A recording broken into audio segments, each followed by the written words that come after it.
আপনি দেখছেন বিনি পয়সায় বিনোদন। হসপিটালে পদ্মর পাশেই বসে রয়েছে গীতা এলএলবি।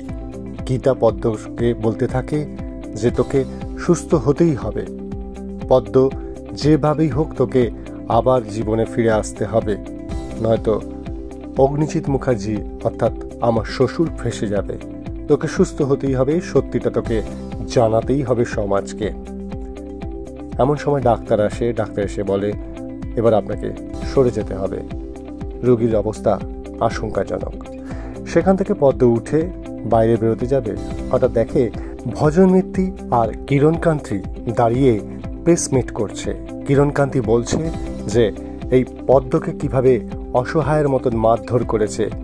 সেই সব শুনে গীতা নিজেকে সামাল দিতে না পেরে সোজা সামনে এসে উপস্থিত হয় এবং কিরণকান্তির সামনে আঙুল উঁচিয়ে বলে যে এই লোকটার জন্যই আজকে পদ্মর এই অবস্থা। এই দেখে গীতা আর কিরণকান্তির মধ্যে প্রায় লেগে যায়। ঠিক সেই সময় ভজন মিত্তির কিরণকান্তিকে নিয়ে সরে যায় ওখান থেকে।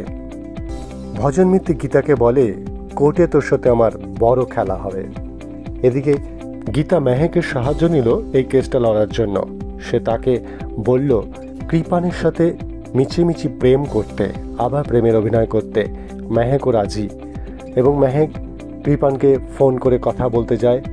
কৃপানও বেফাঁস বলে ফেলে যে খেলা হবে।